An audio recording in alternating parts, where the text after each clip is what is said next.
remember that they will very likely qualify for Worlds. They were the best team in their region by far, and they locked in a GPL seed. So all the practice they can get, all the improvement that they can make, could pay dividends for Worlds. And I even think, Azael, that stylistically, from what we've seen from G2 in the last two, the Gigabyte Marines line up really well because WE was able to change their style, take it to G2 early. G2, remember, took it very long 2 games ago, finally got over the line over Flash Falls, and then couldn't repeat that performance against WE with a pretty similar draft. And Gigabyte Marines only know to jam the accelerator, which, unless we see a return to G2 against SKT, where their early game was actually surprisingly proactive and smart, I feel like G2 could just get run over again. I agree, and I think that so much of the story of this tournament has been about the junglers.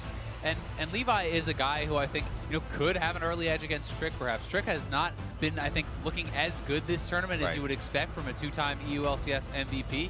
He has been having some weak moments, and if Levi can step up big for their team and get an edge there, I think that can unlock the rest of the map.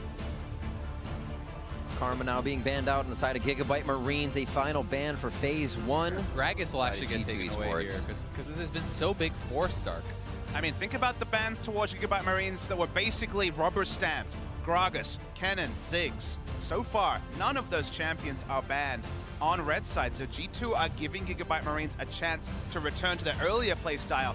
Let's hope we can give them a benefit of the doubt and say, okay, maybe they actually reviewed the tape, know how to play against what Gigabyte showed before, because they have a lot more of their on-paper tools that we've seen them use in the play-ins available to them here.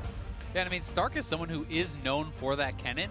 So I am interested to see if they actually have the confidence to early pick it before we get to that second round, before it can get banned away. Gragas is off the table. He did not have as much success on some of the other picks, but Kennen is very strong right now. And they have picked that Gragas first for him, too. It just goes to show what getting Stark on something means to them. It is going to be the Graves this time, as that Gragas was banned. And we'll see what side of G2 Esports has. Looks like a little bit of Protect, as Lulu is going to be available. And the first part of the equation, the Lulu is fine from the side of G2. This doesn't necessarily cement them into any sort of Sven-focused comp. It is just the powerful laning support du jour. But what goes with it is the excitement. What is the taster's choice?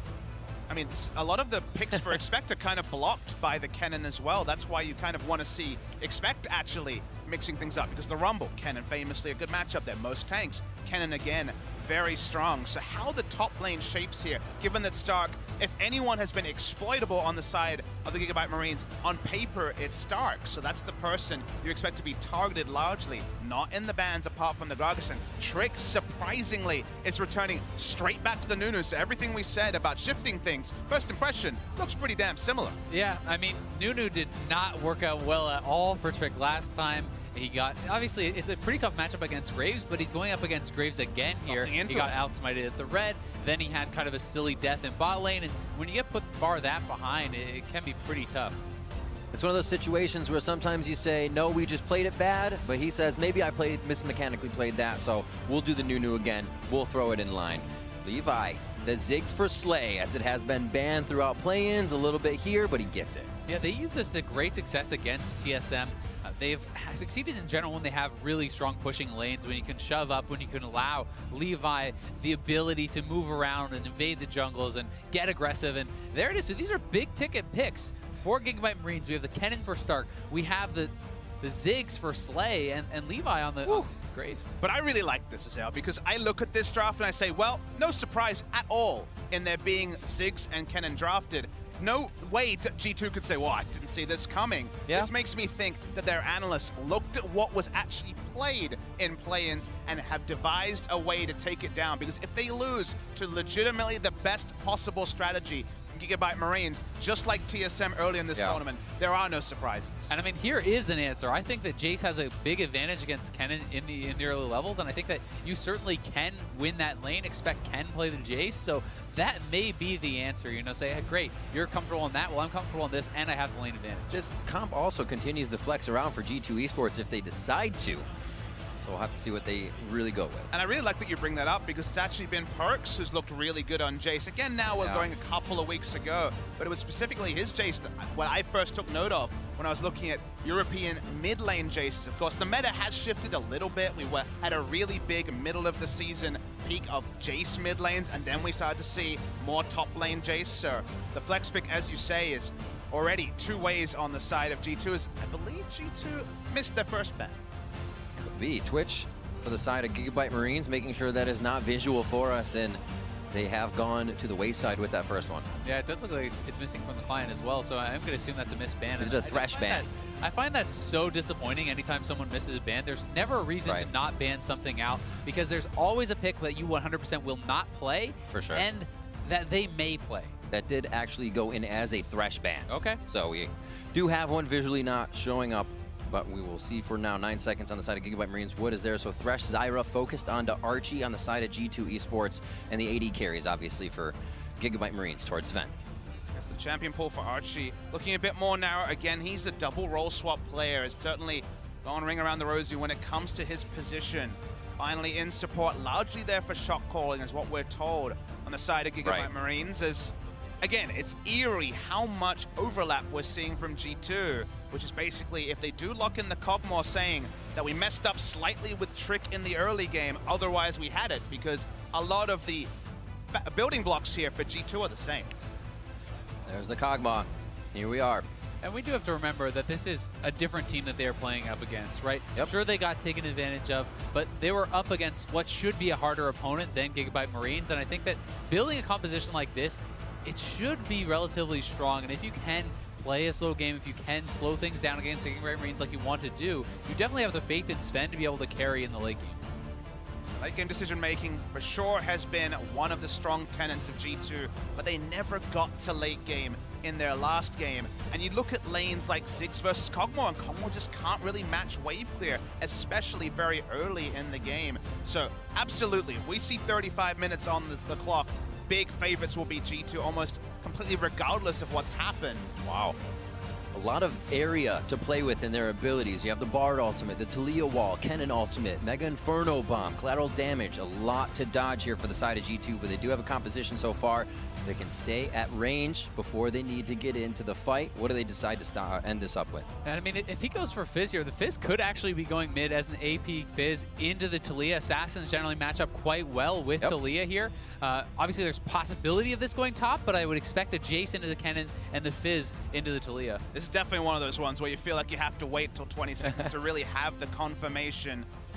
Fizz certainly has kill pressure on Talia, but I know I get worried every time I see an assassin with low wave clear against a Talia who, even a couple of nerfs later, has a lot of pushing power, and push, push, push is the game plan for Gigabyte Marines. Oh, yeah. Exactly. I mean, especially when you have this bot lane that should be getting shoved in by the Ziggs. If Ziggs can take down that early turret bot lane, you go mid lane, well, Perks can't really help wave clear for you there either. So I think that the early game is going to be exceptionally important for G2. We need to see Trick tracking Levi, not allowing him to exploit these lanes, not allowing them to knock down that first turret bot lane, because that is going to crush the rest of the map. Now, does tracking necessarily mean he's got to be in Levi's face, or they just have to know where he is? I think you just have to know where he is. I mean, you grab that early tracker's knife on the Nunu, you can ward him out. You don't have to be trying to kill him or fight him. You just need to know where the guy is. Obviously, still going to be a hard thing trying to just throw ice balls, so snowballs at the Graves as he fires his shotgun at you. We'll see, though. Maybe they're throwing snowballs at each other. Aesthetically pleasing in the skins. We are going to be getting into game, though. Gigabyte Marines going up against G2 Esports, as both teams come in looking for another win, 1 and 2, I believe, here in the group stages. And G2, they feel like they have the tonic, but damn is it risky. The Fizz mid lane can work, but the pushing power, the pushing advantage in so many different ways from Gigabyte Marines is just so clear just from Champion Select. All right, we are on to the Rift, and we will have to see who makes the first moves here. Obviously going to get a little bit of an invade to make sure we get that knowledge on both sides of it.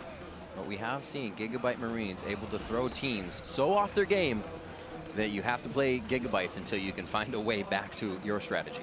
Level 1s, when Nunus are in the game, are even more important because, of course, he takes that first camp, the big camps, so quickly. Doesn't have the flexibility to start Raptors unless he's getting just the craziest of leashes. So usually we'll start a big buff. Defensive ward already placed around the first entrance here. Optimus has actually started with the sweeper, so the mind games have begun. It does make you a little bit nervous. Anytime you see the ward getting swept out, you're like, oh god, what's coming? And it is the 4-man invade has been spotted out, but this does mean they're going to know where the Nunu is starting. Even if they don't get the ward on the camp where he does start, they're going to know that he's on the other side of the map. So they've got so many members top. There's obviously no risk to their own blue buff.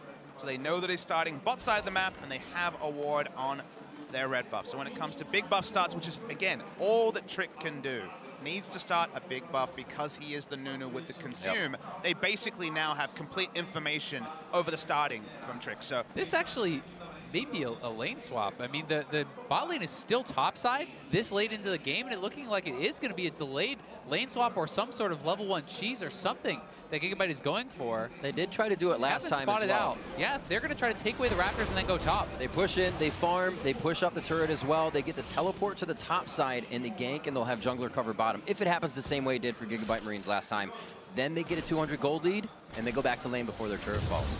Some kind of gold Mithy's in trouble now. He went too far in. This is a level 2 red buff. Graves, I think Mithy's dead. And the line just missing there. Perks is going to come in. He takes E first as well for the mid lane to close the distance. And now it's going to be Levi calling in 3. Optimus from the mid lane. Good collapse from G2, protecting their support, because Mithy would have certainly gotten chased down in that 1v1. And you have to start wondering, why is Kog'Maw being given a free lane when Ziggs can harass so strongly? Sure, level 1's not great for Ziggs, but once he gets all 3 abilities, he gets in a pretty dominant position. The reinforcements on the top turret do not run out till 5 minutes, so going for this lane swap that to some degree did make sense if you uncovered it through the course of the last game from the Gigabyte Marines. The big surprise here is maybe they're looking for a repeat turret dive. Looks like a pretty hard one to execute though for G2. Yeah, Graves is here too, so now it's just about how fast can you actually push this turret and try to get that first turret blood. I mean, 3 ranged auto attackers, you understand the theory, no reinforcements on the bot lane, so this is what the Flash Wolves didn't do that G2 can do, try to brute force down a turret. And it looks like they are just going to move their bot lane top now. So they've got the Jace to match up with this Kennen. Their Nunu was farming the jungle this whole time, whereas Graves kind of had to help hold. And they're going to try to get those standard lanes back, but Australian style. That's something I know about. There are plenty of Australians here. It also makes the Nunu pathing more predictable, because lane swaps, of course, mean that you have to do what Trick is doing, where he's trying to hold a minion wave or pick up farm as is available to him. He'll be able to head back to his jungle now, and a pretty nice wave to be soaked up by Sven as he had to go lane to lane. That should get him up to just about 20. See Levi backing in the bot side. He'll pick up some damage so he can get back to lanes, and as we expected in mid, Perks continues to be pushed in. And shows up. Wasn't able to add any extra lifesteal, of course, because of the early roam. It's only the boots to try and sidestep the bombs. Bilgewater is when the lane gets a little bit more comfortable for Sven, but instant wave clear, just again, something that G2 does not have available. Yeah, they definitely don't. And there certainly is pretty good gank assist from Ziggs too, which is something that I think is often overlooked by a lot of players, is that satchel can set up ganks very, very well. If you can satchel in the Kog'Maw into a bar stun, Graves comes in, there certainly is the kill potential there if they want to look for it. Knockback is just not an ability available to many characters in the marksman or AD carry role. Bot lane Ziggs and Draven, I guess, the only 2 that have those sort of tools. Here they go. Creative plays begin. Journey, RC and Levi just on the Just back now. side. Oh, they're going to get a double bind here if they walk. He flashes to dodge the binding. Sven now going away from the turret as well to continue the dodges. Another flash forward. And Gigabyte Marines may have gone a little too hard. Levi flashed forward for the auto, but the minions were in the way. Graves cannot shoot over those minions, but Trick is moving very quickly up here. Sven has no summoners. He has to be careful under this turret. 2 flashes and an ignite used. Talia coming too. Yep, as you say, Talia coming in as well. 5 minutes, so the reinforcements on this top turret are down, but the pathing from G2 defensively is very smart. No ability to take down the first break. They see Optimus. This is going to give Perks great time to farm in mid. Can they drop tricks here, though, to make use of the roam? Looks like he will go down, but it might just be Bards. No, Optimus flashes forward to get the kill, and that's first blood. This is something the Gigabyte Marines can do with that wave pushing in mid. We outlined in Champion Select. They have a lot more fail-safes. Sure, they invested a lot in making this play happen, although Perks is actually TPing in here. They're going to look for a fight. Perks goes hard. Optimus takes the journey. Can anybody follow through this one? Chum the Water's not there as both mid laners are level 5. and it's just going to be a walk out for the Gigabyte Marines. I think that was an intelligent TP from Perks. They know that Gigabyte Marines is trying so desperately to get this first turret down. As soon as the first turret falls, expect them to start falling across the map with this Ziggs siege pressure. So G2 really needs to fight tooth and nail for every turret, and I think both teams are fighting so heavily for that because of this. And Trick's lack of respect for Brush and in general play on the Nunu, almost overestimate his tankiness, both in the first game we saw today and in this one, is made to pay as bot lane. Stark's 1v2. Whoa. Does have ulti, remember, he's Expect 6. misses quite a damage flash forward from Stark because he feels like he can get the kill. But they did trade flashes to the skies in, and a quick E to the face should be the kill here for Expect. Gets the auto in, and the minions have de-aggroed. Oh, that was pretty close there for Expect. Maybe could have waited for Nunu to slap him a couple more times, but does work out for them in the end. There's definitely holes in the game plans for Gigabyte Marines. That part has been clear ever since they took the Rift earlier in the play-ins, but you understand that basically you actually identified it, Azale, very clearly during the champion set. You talked about, hey, they want to take down the first turret because from there, you just rotate around Perks. Doesn't matter what lane he's in. He doesn't really offer anything when it comes to clearing this. We're going to finally see a replay. No defensive vision down, creative path from Trick, but at this point, it looks like it'll be academic, but it actually falls basically one auto attack short of it being a 1-for-1. Yeah, I mean, that missed shock blast from Expect makes this ridiculously close, as yeah, that last auto would have done it. During all this, there was the solo of Trick onto the Ocean Drake. Nunu's actually one of the few champions that can do that because, of course, no reduction in the true damage from the Consume You Max first means that the damage reduction there is not as big a factor. The extra healing he gets through from the Consume makes it possible. Well, the Ocean Drake will be happy days for the members of G2.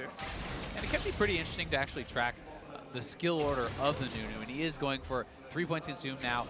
I'll be interested to see if he decides to go towards Snowball. Sometimes players do want to duel up, harass the other jungler a bit more, are going to go more there after the 3 points in Q. And if you want to just do more objective control and farming, you're going to continue and full max that Q. So sometimes it can give you an idea of the game plan. Plus Kog'Maw, if you're going to play around him, maybe you start putting points in W.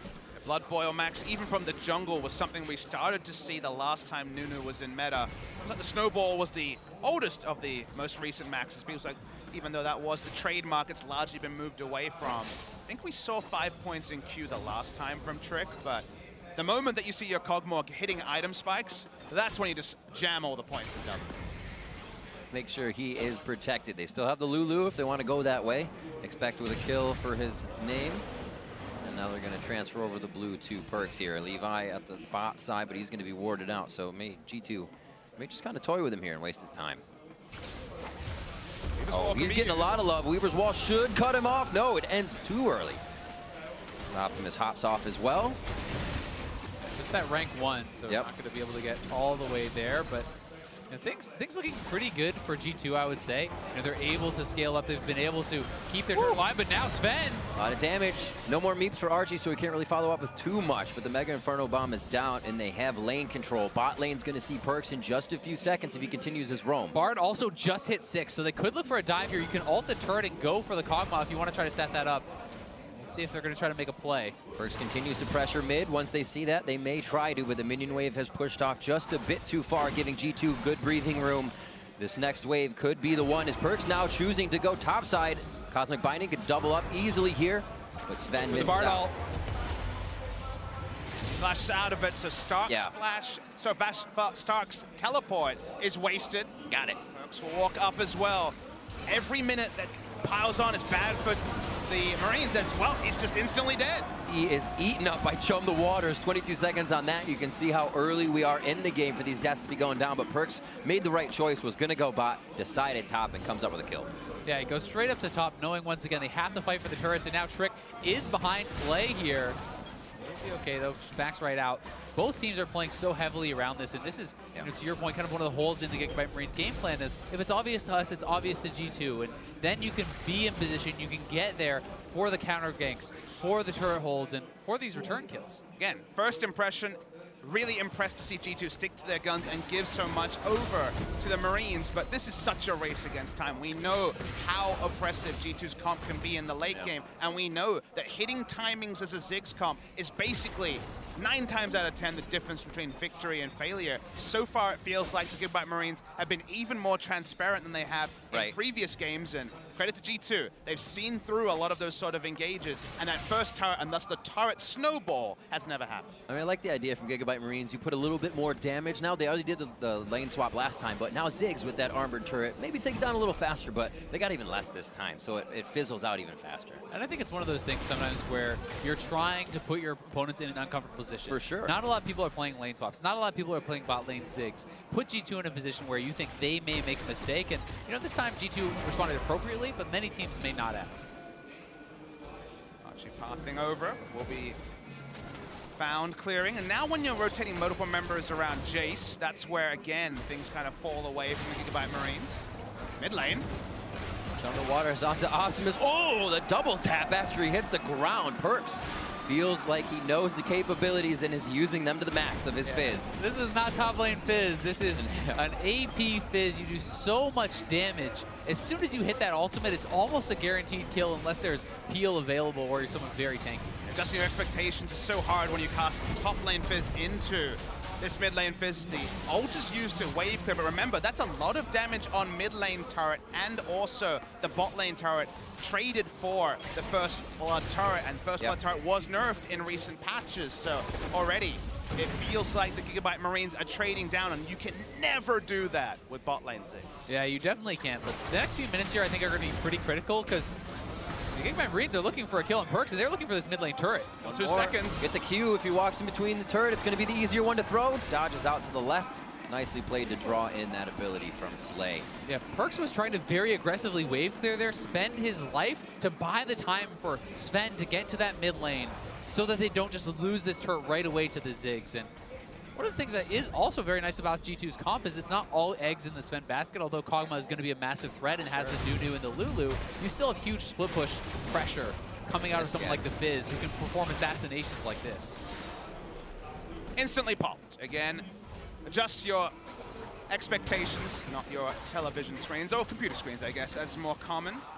And we saw the bit of protection props there to Mithy in the last play for saving Perks as he did get into trouble, so they realize what kind of power they need to help out here in the mid lane as he is getting himself going nicely. A lot of good coverage around the bot lane as well to make things predictable. G2 just returning to the mid lane that, remember, was prepped earlier. Optimus trying to work off the ball. Top side of the map is being pushed in. Paying respects to that as he goes to clear it. But we'll see. Now that this map starts to get between the turrets, there could be the picks that Gigabyte Marines is looking for to get. But right now, G2 is the one that's getting all the picks they want. And Perks is hunting on the bot side here. I'm not sure if he was actually spotted out on the way down, but he's going to look for a fish. Just on the side, if you go around it, he's going to be good. Well played by Stark. But Perks is hitting that ult on cooldown.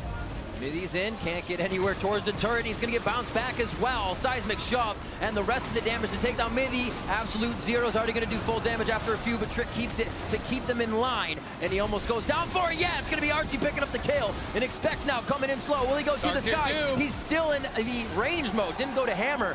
Gets himself taken down in a bit of a misplay from G2 as they feel like they had the follow-up. And it really felt like the initial damage from the Absolute Zero couldn't even track if that was actually the rank 2, because of course if you have the passive up, you get the extra damage. It felt like a lot of damage, but every time Nunu gets a full channel it is, so we'll track that on the replay. But from there, Expect really did misjudge the situation, flashing in aggressively as a Jace, not getting a single kill. As the Weaver's Wall was really nice to open this up, and the rest of it is all about the Nunu. Yeah, this was very well played, I think, by the Gigabyte Marine, bringing the Taliyah down as the Bard ulti lands. They have very nice combo to initiate this, and they're able to pick up a couple kills here. And this is the overextension here from Expect, thinking he could finish them off. There's 4 members here, doesn't even get the 1 kill, and gives over a free. And when you have a defensive-minded comp that really would rather the game be extended, why are you trading for, at best, 1-for-1? You know the rest of the team of Gigabyte Marines is there, so the best case scenario is kind of a loss for G2, so really don't understand it. An item being finished there could have definitely gotten ahead of Expect. Throwing down that Youmuu's and the To the Skies can clear a fight, but this is the damage he was hoping to have. Perk stopped under the turret. He's going to be taken down by Stark. Outplayed. I don't know about that one from Perks. I mean, yeah, you can almost 100-0, but you got stunned up on the turret. Playful Trickster, not up in time, and that's an overreach. That's a don't let the confidence hit you on the way out. I mean, that's like just taking your whole health bar by a turret, because it wasn't like he was making fancy footwork. He stood to attention, auto-attacked with just a couple of Dorans and a longsword. Perks hits the full damage rotation. May have misjudged the damage, but takes the stun, and the auto-attacks do the rest. And I mean, a dive like this is okay if you can actually queue in to start it, because then you can use the Playful Trickster to get out. But because he used his strike to jive in, he has no way out with the Playful Trickster. Perks is the only one who can really warp this game, because him getting solo kills on Cannon, suddenly the plan of just sticking everyone in the lane and taking turrets with not much wave clear doesn't matter. Fizz doesn't want to be standing in front of this onslaught of wave clear. He wants to be making plays around the map. So losing as much as they did there means the pressure's relieved by turret. Already him off the map means more mid pressure. He's going to have to give respect to the top side and do some pruning on that wave, but Gigabyte Marines, again, have a window. And to Papa Smithy's point earlier, you know, even if you trade that kill, it's not really worth it. You're the comp that wants time, that wants to scale up, that wants to delay the Ziggs from sieging down your turrets. So that's not something that Perks maybe should have even gone for in the first place. And that's why, I'll hold the point though. They're just so aggressive. On the turret to the skies immediately. Seismic shoved back. Optimus wants a little bit of breathing room for himself. That Bardal was so good to set it up from Archie, who has been everywhere this game, involved in all but one kill. You hit that Bardal just on the turret, not on the Jace, and it's going to go down so quickly.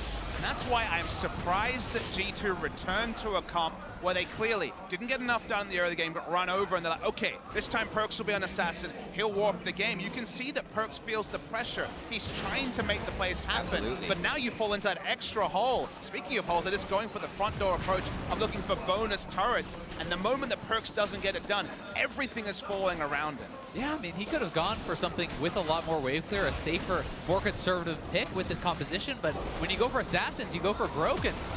Is Gigabyte staying here? Doesn't look like it. It could be. Expect onto Stark here. Stark throws down the ultimate. He's going to get some good stuns on Mega Inferno Bomb back. I feel like Gam's going to lose at least one here, but how much did they trade back? Slay is low. And with seeing Archie over the wall, they're going to decide to get out of this one. And just the one for the turret is very nice for the Gigabyte Marines. They are the ones who want to knock these turrets down, pick up the gold, and start sieging as quickly as possible. They need to push the pace of the game. So I think that an aggressive move like that is well worth it. You just feel like you come back to expect flashing into a fight. What looks like 4 minutes ago, given its flash, is still not back up.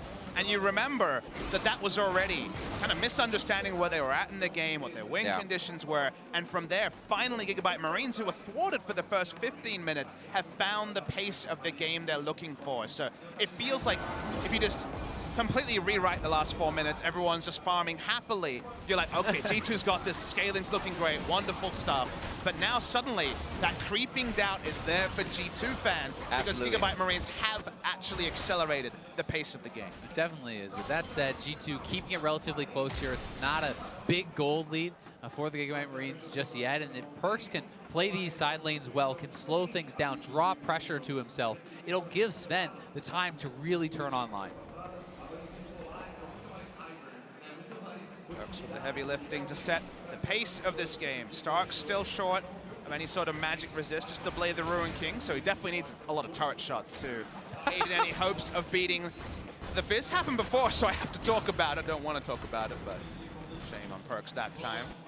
So looking for G2, they are being a bit more defensive here. They've got some coverage around the river, so they don't at least need to give up a free Infernal just yet. Oh, they're looking to collapse on Perks here. The Infernal spawning means if he goes down, it could be trouble. Oh, what an ult, immuning that fish. He's going to get blocked in by the wall as well if he can't knee over it. Optimus takes the right side. Perks is basically waiting on cooldowns right now. If the team can make it, this will be great. They're also going for Infernal. Trick's going to have it. Maybe he can get his escape here. And they're all working on different things as Perks is able to get himself out alive. However, Gam over the wall like a freight train. And they're able to take down Dragon. Infernal goes to them. Trick just trying to use Absolute Zero to slow the team down, but really he puts himself down. 7-4. Gigabyte Marines take more control. TP top lane to stop the turret. They are everywhere. The nice play, catching Perks out. Then they rotate around with the Bard, get the Infernal Dragon. And Archie has just been a monster this game, enabling them so well. And the thing I can really appreciate about Gigabyte Marines is they're doing one thing at a time. Let's kill the Fizz, then we can get the Drake. Then they realize that Fizz gets away, they can just portal over the wall, work on the Dragon, whereas at the same time, Jace at the start of this clip is top lane, never leaves the top lane. Teleport Jace, not a big threat. As you say, gotta really compliment the fact that he got a free Zhonya's on the damage from the Fizz ultimate. But again, the real thing for Gigabyte Marines is, all right, we're not gonna kill Fizz, let's go overtake the Dragon that we can very much expect has been started, whereas G2 are trying to make the sideway push work, and the rest of this is so muddy from G2 as they don't really ever fully commit to anything. Yeah, I completely agree. And I think that Gigabyte Marines are making so many intelligent choices that are very difficult in a row. You know, they're not over chasing Perks. They're immediately churning to the Dragon. They're killing off Trick. They're taking down that. They make so many good choices and so quickly, which is normally one of the big things that the emerging regions get criticized for. And you don't need to listen in to understand that Gigabyte Marines basically call something and everyone is doing it. They're always fully committing whenever we remember Kha'Zix diving in like Levi has done so many times. And again, they go for a clear objective. Everyone's on the same page. And it feels like from G2, they're still muddy. They still have the confidence in the late game. The game hasn't been blown apart by any means. Every time Sven gets an extra minion wave, the hope rises for G2. But you can't help but smile at a team that very much knows what they need to be doing. And that, for me, is the Gigabyte Marines. And I mean, it's so interesting to me, you know, coming into this tournament, I know I thought Supermassive would have been the team to qualify, not the Gigabyte Marines. Then against TSM, you know, most people are thinking they're going to get smashed. Now they're here, they're picking up wins, they're pushing these teams to the limit. At what point are they no longer the underdog and just a really good team? Still a question. Those inhibitors, once again, once they get there, things seem to stall out. We have a lot of time before that happens, and they have a lot of fights that could make this game just crush through those inhibitors at this point. Everything's going right for Gigabyte Marines right now as they are 2,000 gold in the lead. Doesn't look like much, but it's a lot of map pressure for them. Feels like 2012 to 2014 narratives of ignore the GPL teams at your peril. Of course, very relevant when Taipei Assassins and all the other teams were there are coming back and raising their head because we don't know much about this team, barring what we've seen since play-ins, but it's been damn impressive. And that's what you use to your advantage, but an AD carry can always get caught out. And he does. And now G2 have a single goal in mind. It is going to be the Baron. They're going to turn straight onto it. Levi is alive. There's been heroics, but Optimus, he reads this situation. He's going to start roaming up. They do not want to allow any free time with the Baron when Nunu, Jace, and Kog'Maw are on the menu. Oh, and if G2 can kill off Levi, that would guarantee it. But it looks like G2 didn't have the confidence to go for that with the Cannon ultimate, with Talia, and these ways to kind of get in there and perhaps slow him down. They have completely invaded the side of G2's jungle now, trying to get some wards in. No shade to G2 on pulling away from that. It certainly would have been super, super risky. A Locket wasn't going to be enough tankiness for the team, and even Trick is the only frontliner to be able to tank it down. Yeah, they really were hoping that Levi was going to try to face check that, and if they had gotten that one additional pick, it would secure the Baron. Weaver's Wall's versatility been on full display today. Definitely in the LCK, it felt like no one was actually using it for gap close, just using it for the permanent terrain, because no one wants to flash over a wall offensively. You know, sure, if you're going to die, you flash away to not die, but when it's like, wait, do I flash over to get near a Baron to steal it? That's where people always second-guess themselves. We've moved to be more and more judicious with things like flashes as, well, this isn't judicious, they're just going straight for a Baron. Oh, they didn't actually know about this. G2 saw them walk over that ward. Here they are. Remember, this is Nunu with the Smite Consume combo, so Gigabyte has to back up. They try to get the fast play onto G2, but G2 might have the fast track down mid lane now. The lane already pushed by Sven. Gigabyte Marines needs to reroute themselves to stop this tier 2. And Nunu's zone control with his ultimate has been disrespected a couple of times already, but this time won't matter. However, another nice thing about the Ziggs, you can try and force there from being too much objective trade, and they still brute force down the turret. They are allowed to back away. Perks is also on the solo mission up top. So good passage of play from G2 the last few minutes. They've been actually finally forcing Gigabyte Marines and no longer playing to the tempo of the Ziggs comp. And one thing that G2 has also kind of forced out is you look at the Wit's End on Stark, which is going to be very nice if he's laning up against Perks, but they can assign Expect to match up against him, and that itemization will not help against Expect whatsoever. Well, that Frozen Mallet was the only item that kind of straddled the line between the two, but It's a tough choice because it's so hard to survive against that Fizz without an AMR. You're real afraid of Perks at this point. he's also not monstrously ahead. He's 1-3 and 2, so even from the kills you can tell that, but behind in CS as well, so he didn't really have the latitude. He had a No Magic Mantle, actually one auto attack from down. He had a No Magic Mantle, just basically turned it into a Wit's End to get the most bang for his buck out of his gold, but when it comes to actually matching the team, Paul Azale is right now kind of stuck between identities. It's going to be very hard to start approaching G2 now that they have map control. They control the fog of war with these shock blasts, the chum the waters, the living artilleries. And Gigabyte Marines loses a lot of ground here as right after the Dragon they took a breather, G2 found their way back in. This is a second Infernal here, so Yep. G2 really don't want to give that over to Gigabyte. They're already in position, they're rushing it down, and it should be theirs to even things up. Yeah, I mean, Stark was actually just teleporting out. There was no way that he was going to make anything happen, but he used that word control a couple of times in reference to G2 in one single passage at 25 minutes, and we talked about 35 kind of being where G2's comp should really come pretty significantly ahead. Again, that's mostly on paper. Certainly there can be outplays, and we've already seen some mistakes macro-wise from G2, but we're getting closer and closer to that time, and the Infernal Drake helps as well. It's also interesting to see Sven here is actually looking like he's going for a Triforce on the Kog'Maw with that third item. You're not electing to go for something a little bit more defensive. He is going pretty aggressive here. It can work very well as you are mixing those Qs and the E's in, proccing the Sheen procs non-stop, but I wouldn't have been surprised to see him pick up some MR with something like a Mercurial, against the Ziggs, the Taliyah, and the top lane Kennen, who's, although it is AD, is still going to put out some magic damage in a fight. Lock it. He's got some movement speed from his Nunu, but it's certainly not the Ivern shield comp that we were seeing. Yeah, this isn't like full on, multiple shields with a Karma mid or anything like that. So you do have to worry about protecting yourself a little bit more. I guess one thing you could say on the side of Gigabyte Marines is getting to the Kog'Maw is actually a bit of a frustration here. Totally. For sure. Kennen going for the ult flank, gone are the days of Smeb getting triple kills. It's an AD Kennen, it's a very different thing. They're much more front to back. They're much more about clearing the front target. And sure, Ziggs can launch some damage into the backline, but enough to kill them through Lulu? Almost certainly not. So he's just trusting on the safety of the comp, trusting on the ward line and his own positioning, which certainly Perks, and specifically Sven, can be someone who can feel good about positioning so far in this tournament. I definitely agree, and I think if it is going to be a straight front-to-back fight, G2 should be able to win. It's so hard to actually fight through that Nunu with a blood-boiled Kog'Maw on you, but they're looking for a catch. Hit right out of the journey. He should be fine though. Archie's there with Levi. A nice wall here is going to cut off most of the team. Optimus has to make himself very scarce from this situation.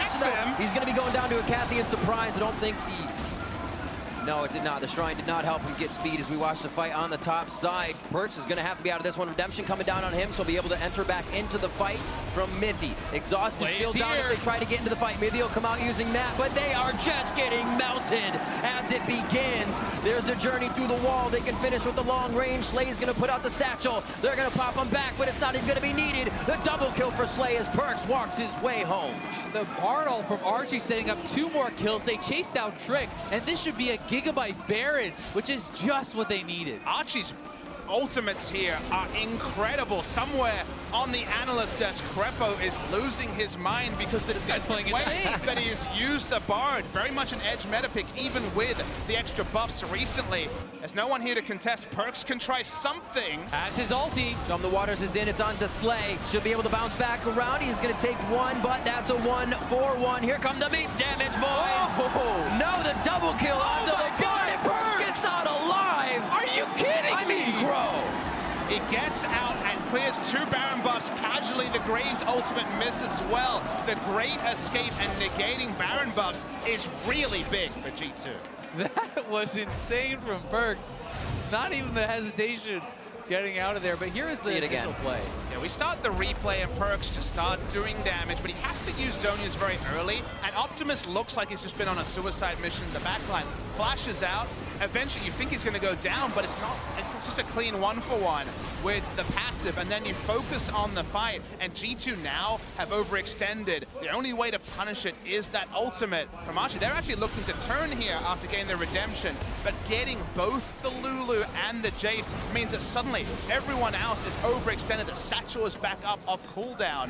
They will eventually chase in. We know they pick up the Baron. It is still advantage Gigabyte Marines. You're hyped to see such a great escape from Perkz, but the Baron is still there, and all Perkz could do is decrease the efficiency of the Baron pickup just a little bit. Yeah, but getting those 2 kills as well onto a snowbally champion like the Fizz, escalating him towards the late game is also very helpful. And See his play once more. I mean, and Slay, even with the flash, gets executed.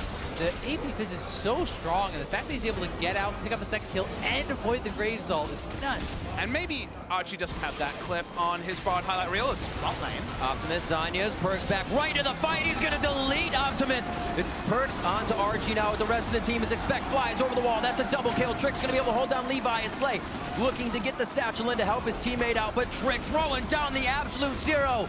It's going to be the absolute fight win here for G2. They back off a bit to clean up some waves, but they continue to grab kills without losing nearly anything. I mean, Perkz grabbing even more kills Levi is going to be so strong, and Levi coming in, he's going to look for more. Expect is hanging around. I didn't say nearly anything as they go for Expect now. Levi starts to move in. Can he get the red buff proc? He does, but Sven has different things to say about the situation. Top lane being pushed by Stark if they can hold off the team, but Gigabyte Marines decides to back away. The first 2 kills, certainly Gigabyte Marines pushing too far forward, but when Ziggs threw down some zoning damage, and you remember, they didn't go for the magic, it was just specifically on the Kog'Maw. The respect has to come through. So again, sloppy play from Gigabyte Marines. Closing out games certainly hasn't been their strongest point, as Nunu's going to start snowballing, He I is think. a fast Expect coming in on the home guard. Stark has that ultimate down. He's looking for a position where he can actually get around the minions. No, he just goes for the fight. He's trying to lifesteal, knows he's going down. Getting a bit sloppy from Gigabyte Marines. Now the Baron buff is basically now completely negated. First after the heroics from Perkz and from some overextension around the map. Levi may be the only one wearing it. Not 100% clear on that. Bit of a security system of wards here. Perkz does have his ultimate. This is a ridiculously fed Fizz now. If he can catch that fish on either of these guys down here, he can look for a kill. G2 want to posture around this dragon. Their 5v5 straight up is very, very strong, and they would love to grab that 4th dragon before the Elder spawns. First snowball is now actually something you have to respect. Usually it's a bit comical, doesn't do a lot of damage, isn't maxed first. But when the outer turrets start to go down, and we've seen so many extended chases, the acquisition of targets by Trick starts to become relevant. There's a hit. Slay does get over the wall. I don't know if they can save him, though. One last attack, and Perkz, that'll be 2 times that he's gone a little too hard in the fight. Optimus now in there with the Weaver's wall. Trick throws down the ultimate just to get the slow in, and it looks like he will be able to get out, but that was also wild growth. Stark is having a bit of fun in the mid lane all alone as well, and they're going down for a possible fight here. Stark, can he get there in time? It doesn't look like a full engage. They're trying to chase down Trick. They want to kill him off or push him out so they can get the free dragon, and they're going to go right back for it now. We'll see if G2 has the confidence to move up and try to contest this 4v5, but I don't think they will. It's only a Mountain Drake, though. It's certainly not a Baron tank. They're not going to be breaking the base. Neither of those things happened. Finally, the clock reads that fateful number, very close to 35 minutes. So it feels like team fight-wise, it isn't, again, pure protect the Kog'Maw. It's not what we saw last game. It's not what we saw yesterday. There's still a Jace, for example, that doesn't necessarily fit as easily there. But Sven is 3 items, and you feel like some magic resist is slapped on, and maybe suddenly this G2 comp can go front to back themselves and take the team fight wins. I would really like to see Sven go for just a maw, honestly. I think straight up, if he gets burst down, that's the only way they're really going to die. And if we see a flank from Stark, stunning him up, and then that free Zig ultimate lands, that can 100-0 you, and he's going to go for it. Certainly heard it. Even some backup null magic mantles from Mithy. Everyone's getting the picture. They understand what they need to be doing. So the next team fight, the Burst, which of course is the name of the game for the Gigabyte Marines. The only consistent damage is really Stark, mostly. Even Graves is largely burst-based on his AD. We'll mean that it's going to be kind of rely on Gigabyte Marines to play the side lanes. And the one thing you can say so far from the Gigabyte Marines is that is certainly not their comfort zone. We've seen so many replays where they're diving turrets, diving the Nexus turrets, diving in mid lane, while the minion waves are basically prerequisite. Exactly. There has to be a 1-for-1 before you can take the turret. But the minion waves are always equal, Rift. They're always far out from the base. It's never the sixth man. As a hunting mission is happening, but you're never really sure who's being hunted. Oh, it's going to be Slay almost each time. Perks has his number. Does he enter into the base? He says inhibitor turret. What inhibitor turret? That's the Bard ultimate onto Archie. It doesn't even save him as Perks comes up with another one. Diaz throws on the Zanyas. Sven maybe go down as he flashes over the wall nicely. Now Optimus is in hot water, and it's going to be Stark trying to come in and help. Here's Levi with the damage. Tricks in the base, and he can't find his way out, so it is going to be the cleanup. But it's going to be a 2 for 3. In mid, they stay around too long. If he gets tagged, he might get chased down here too. Perks over the wall, looking to turn this around though. A fast start, Kid. Expect coming in. He can pop over the wall and slow him down with the playful Trickster, but he decides not to. They look for the full play where they might be able to push a wave in here and work more on the inhibitor. The Fizz Shark is almost back up. The cooldown is so ridiculously low. If they approach here, Perks may be able to catch someone off guard.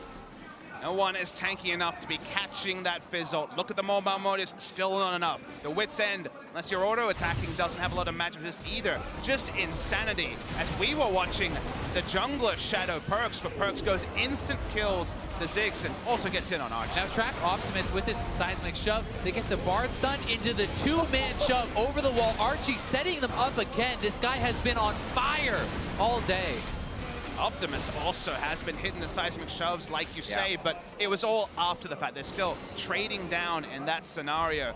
Feels like we're still pretty far away from knowing which way this game will be going, even if the timer reads that as, that's definitely no damage at all from the Ziggs, because he finally got assassinated, which is exactly what you pick AP Fizz for. I mean, the crazy part is he didn't even need the fish to one-round him. And, right. You know, if Slay is that vulnerable, while Archie has been incredible, Bard, it's very skill shot reliant to actually protect your AD carry. You need to just, like, hit him with the Bard ulti very perfectly, or somehow have something to set up the stun on Fizz with. This is not like a Janna or Karma who can easily protect you. And that's why the Fizz and the Lulu's speed are things that work so well against the artist. There's the fish.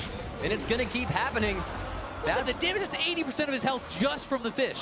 And it's got, as I said, it's going to keep happening. This is an ignite on Archie as well. Perks knows there's no exhaust for him to get hit by. And more importantly, G2 know that Slay is recoiling, so they start the Baron. Going to be Baron here for G2. They have weathered the storm themselves, but put up one hell of a fight here to put Gigabyte Marines in a bad spot. Baron for G2 as they can now work the lanes. A really good clear call. They saw the chunk. The ultimate was down also from the Bard to even try to reset the health bar of the Baron. They make the decisive call to G2. The timer reads, the items are there.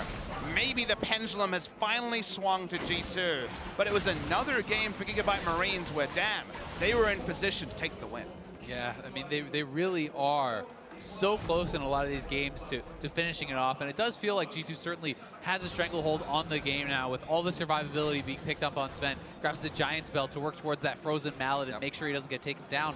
There still are opportunities for them to come back, but it's pretty frightening when Perks' ultimate is this short of a cooldown. If he catches on almost anyone, they're out of the fight. I mean, previously we were thinking of fights and you're like, okay, get that big seismic shove, take down a couple, get a big Bard ultimate, turn around. When you see things like the frozen mallet now completed and the Hex Drinker, a lot of those edge cases are gone. I always think, okay, what does a team fight win look like for a team? Suddenly, on the Gigabyte Marine stuff, it's looking like the stuff of dreams, looking really unrealistic, barring someone just being caught completely out of position from G2. Yeah, I mean, Triforce gives you some HP. With the additional HP from that frozen mallet, Kog'Maw is sitting up near 3,000 health, plus the shields, plus the Hex Drinker shield, and the lifesteal. It becomes comically hard to kill him. And even Wild Growth is not even being mentioned in that list, so they don't quite have the triple supports and all the banners of command, but they do have a lot of the tools needed. They want to finally break the base, something that Gigabyte Marines, who were comped around doing that, have not been able to do. Quite a bit of damage. Zanya's, no follow-up from Perks is not there. We'll see the same thing now from Slay. He has finally finished his Zanya's on his last back. TP coming in, they're going to look for the flank as Fizz has been chunked out.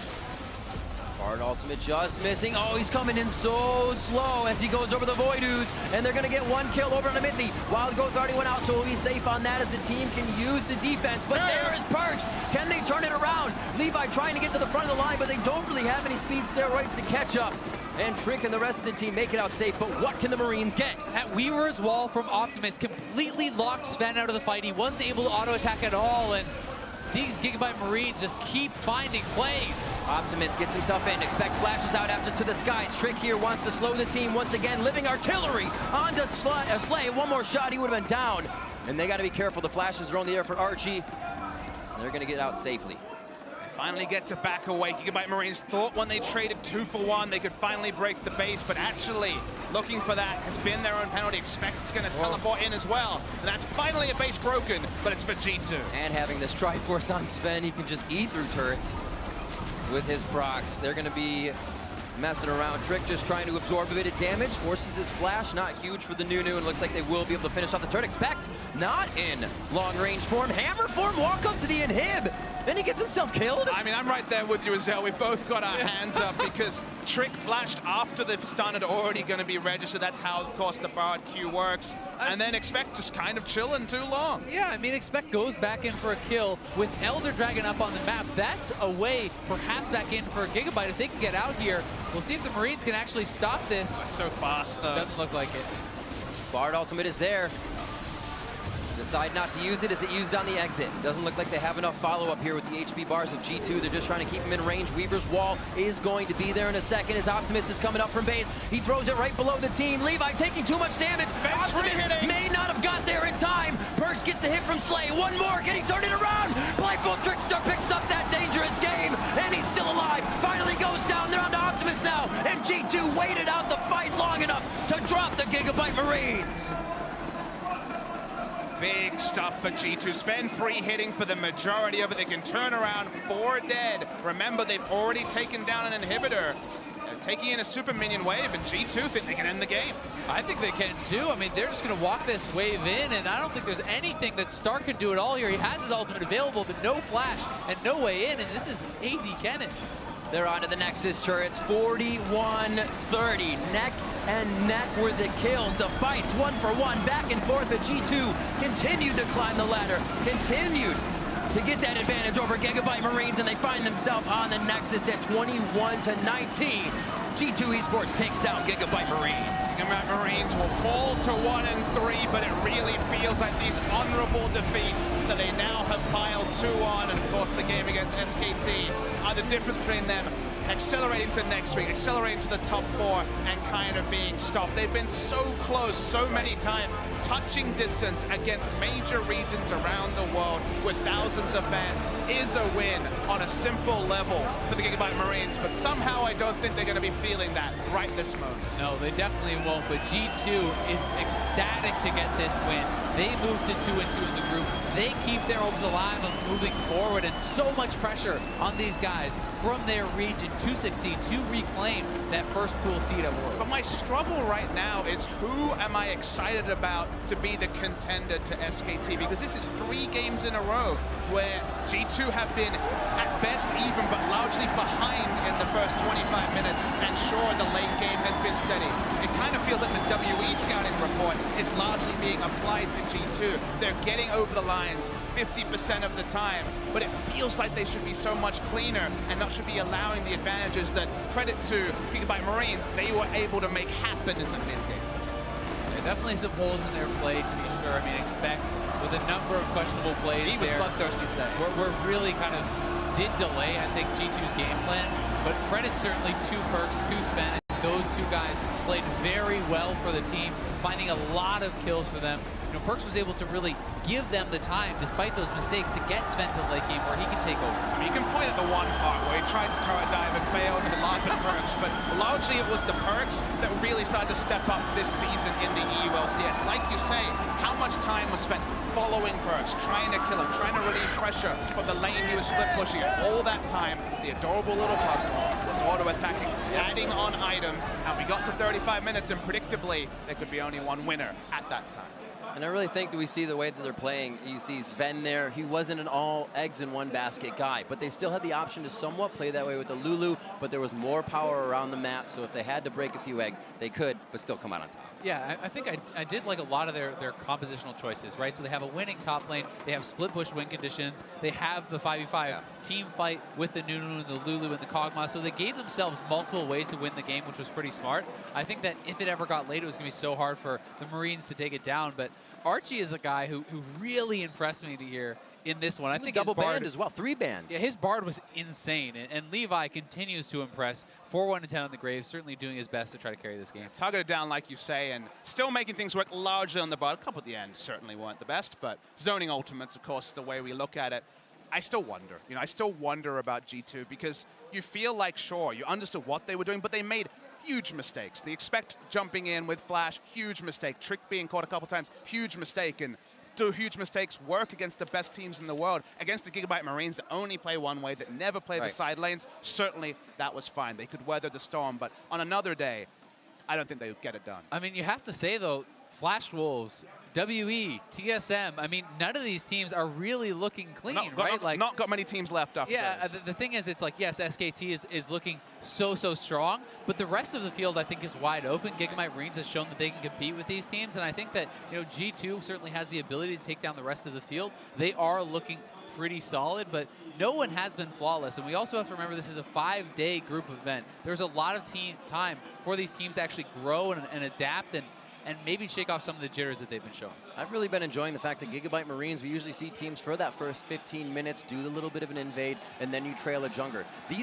These guys are pushing other teams to the limit and making them play the Gigabyte Marines game. They've had one of the craziest 15 minutes because other teams have to play the Gigabyte Marine games. Then we see them get to a second tier, and they start to fizzle out. You can see Shock's on stage with Sven as we get ready pretty to for speak us. with him. Oh, absolutely. I mean, he already is, but just a little bit more for the fans. But seeing the way that you said these games are going to evolve, I can't wait. We're getting lane swaps already. I do feel, though, the one thing you can say about Gigabyte Marines, they didn't have a lead from 5 minutes, from 10 minutes. They actually had a pretty slow early game, but they warmed up. They didn't let necessarily their win conditions being a little bit delayed get to them, so having at least some mental resilience there is a good sign for the Gigabyte Marines. It's a good point. They can run teams around, but the teams usually stay even and are able to come back. Now for more on that G2 victory, we got Shock standing by with G2's victorious carry. That we do. Thank you guys very much. Standing by with Sven, who is receiving a lot of applause from the fans as well. I hope you'll be able to hear me, so I'll speak up a bit. Obviously, the game plan was quite clear from you guys, but I'd love to know what you have to say or what your thoughts are on what it turned into, and it became a very difficult game. I think this game, we were kind of caught off guard by that comp and the lane swap.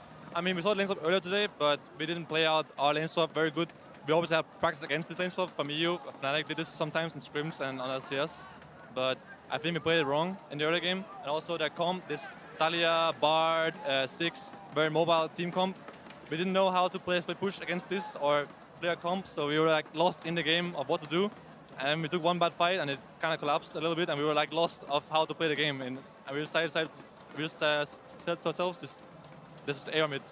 Go mid and just AR mid. And and it worked in this case, but it seems that you guys are learning along the way. The fact that you're going towards these protect the AD carry compositions with a lot on you, is that a testament to how you feel and how strong you feel in this tournament so far?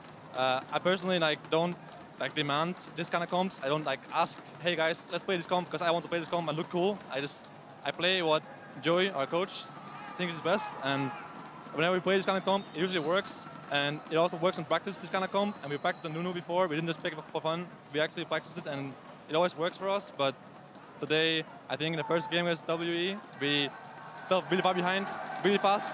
And yeah. We'll take a quick pause as they're cheering for the other team setting up. Final question, I'll try to keep it simple. With all you've learned, how do you think you guys have been dealing with the stress and the circumstances so far? What? How have you been dealing with the stress and the circumstances so far? I don't think there is any stress on us. The first day we played against the two best teams, arguably before the tournament started, and we were just fine. Winning or losing didn't matter, right? And I think that everyone has confidence and good morale, so I don't think there's stress. If we lose, it's not going to change anything anyways. And there's only things to gain, I think, today. And they are helping as well, I guess. Well, thank you very... Oh, you want to say anything about the crowd? Yeah, actually, I was a little bit disappointed today about my performance. I don't think I played very well individually. I was given a lot of tools to carry, like Channel, Nunu, Dulu, but I didn't really play to my usual level, and it kind of made me disappointed in myself after the first game and second game a little bit as well. But whenever you walk off stage here, everyone is cheering for you, and it's so nice, and it like cheers you up a little bit and makes you a little bit happy. So yeah, I'm grateful for all the fans here. They are amazing, I think. Catch the end of that, but I'm sure the people at home did. Thank you very much. Congratulations, Sven. And now back over to you guys. Thank you so much, Shocks. I mean, look, the crowd is making it hard for us to do our jobs, but that means that the crowd is awesome. Yeah, I like Soup as well, Dash. Definitely do great. Yeah, right? I think it's fantastic, especially because G2 Esports, they have a lot of fans in Europe, but they have even more anti-fans that will just always root against them. In Hamburg, it was kind of the local town for the Unicorns, so despite playing super well, the crowd wasn't exactly behind them. And speaking from experience, these are moments you will cherish like forever in your life. When you walk on a stage and the crowd just goes like bonkers for you, that is exactly what these guys needed, because they've been under so much pressure, winning domestically, almost undefeated, and it's almost never enough for their own fans. They come to Brazil and they just get praised everywhere, and they finally get that little reprieve that they want so badly. Especially for international competitions. It's so stressful for all these guys coming and competing here, competing for their region. Their entire region, you know, has that pressure on their shoulders. But you want to talk about stress. This game must have been stressful to play in. What a slugfest. And before we try and do anything analytical about it, I want to take another look at the final team fight. This one brought to you by Acer here, as G2 does close it out, but in terrifying fashion. I mean, ultimately, though, Gigabyte Marines still struggle to close games late, and it would be such a shame if someone drafted a Kog'Maw against them, and that's pretty much what happened. Sven, it's late game Kog'Maw. He'll come into this fight, and he'll just make people disappear. And the craziest thing about this one, too, is that this was a very quick call from G2. They talked about feeling lost, and everyone who plays the Gigabyte Marines feels like they don't, you know, have a lot of time, and, you know, they aren't catching up to this style of play. But G2, right after that, you know, they took down the mid lane and went immediately over to that Elder Dragon. It was like maybe 5 seconds before the rest of, you know, Gigabyte Marines could really contest them and set up for that fight, and that's what really allowed G2 to come out with that huge victory in that team fight. We also saw their comp come to fruition. If you can balance the Kog'Maw in the back lines and still have everybody peel for him, that's how it works. The moments where G2 were falling behind is when they got surprised by flanks, maybe a Bard ulti, that annoying Talia wall, just all these tools to split off Sven or get him to get focused. But this was a perfect fight. He was max range, dealing damage consistently, and then the tools weren't used sufficiently by the Gigabyte Marines, and that eventually was the late game winning team fight. And kind of looking at the other side at Gigabyte Marines composition, I actually really like what it allows and kind of shores up for them. Again, this is a team that really struggles to close things out, and when you have something like a Ziggs, like a Talia, like a Bard, you're able to get around the map so quickly. It kind of shores up the fact that they can't really play like a traditional macro style game, that it cuts in half their time that they have to spend with towers, and they can spend the rest of the time killing people. All right, now let's take a breath and let's go back to the beginning, top lane. First 3 kills that came out here in this game. Krepo, walk me through this, because this is where all the action started. Yeah, this is just G2. They knew they were around, but it's in how like they persevere. Like Gigabyte Marines, when they commit to a call, they don't send one guy up, they don't send 2 guys up, they send the entire bloody party. And they don't even stop at the first attempt. That was like the second or third attempt of the same attempt up on top side. The determination of these guys to force the play and make it work. Trick's like, you know what, we dodge the gank, I'm going to drop a ward here and leave, and I'm going to play my normal game of League of Legends. I have flash up, if I get caught, I'll be fine, right? But he gets knocked back into knockback, and he dies, and they just keep committing. This is right after they flashed in the return and missed everything, and they hard commit. This is actually not a great play for the Gigabyte Marines, but there's just... But it really is. It's pedal to the metal the entire time for this squad. I mean, it's C champ, kill champ, and then, hey, there's also an objective there, so why don't we take that as well? Die first, think later, and then maybe readjust, but then probably just dive again. That is like their entire play style, and it makes it so satisfying to watch. All right, so then let's go ahead and take a look at a fight that it was kind of initiated in that same fashion. Gigabyte Marines coming up with a 4-for-1, plus the Baron here in the top lane. Now, of course, this gave them an advantage in the game that they would then later throw. Yeah, and I really like Optimus's play in particular on this top part. He absorbs so much pressure from 3 different members and spends so much time, and it allows the rest of Gigabyte Marines to kind of get their eggs in order on the bottom side of this fight. Exactly. Look how spread out G2 end up. They're trying to collapse on a couple straggling members of the Gigabyte Marines, and yet they just turn it around and pick them apart. Really good use of the Zonias and stuff as well to gain time. And then this never great. We gotta praise Archie for this bar play. And we were watching this game. I had the official DMing me on Twitter. It's like, oh, we did it. We finally won. You know, we won the game. And when this fight was happening, all I had to do was write to him very quickly, turn it off. Now, Turn it off real quick. This is not happening? Like, somehow these guys always find a way to fight themselves back into the game with these crazy team fights. Bar ultimates, Talia walls. It was fantastic. But here's the thing. This team is fun to watch, but if they don't start picking up the W's and closing out the games, they're not going to make it to that bracket stage and give us more of these fun games. So with wins like that, where they then get the Baron, it's imperative that this team find ways to not hand those kills back over. Control the game, slow it down, take a breath every once in a while. Yeah, but how do they get ahead is by surprising the opposition by saying, you know what, we're playing super aggro league. What are they never doing? Farming their side lanes, pushing up the minion waves. That's exactly why it works too. Everybody expects people to play the same League of Legends, so you need it to like work 4 times in a row for you to win a game. But the traditional counter is just playing the smart game where you pick up the guaranteed creeps in the side lanes, you unlock these objectives. So I don't even know if they need to switch it up. I think they just need to keep doing the same thing and hope it keeps working. Fine-tuning. That's all they got to do. Fine-tune the same strategy, keep running at the rest of these teams. Now, we've seen a lot of action today, but there's one more score left to settle after the break. Team WE goes up against the big boss in SK Telecom T1. Don't touch that dial or that mouse, whatever you got. Don't touch it.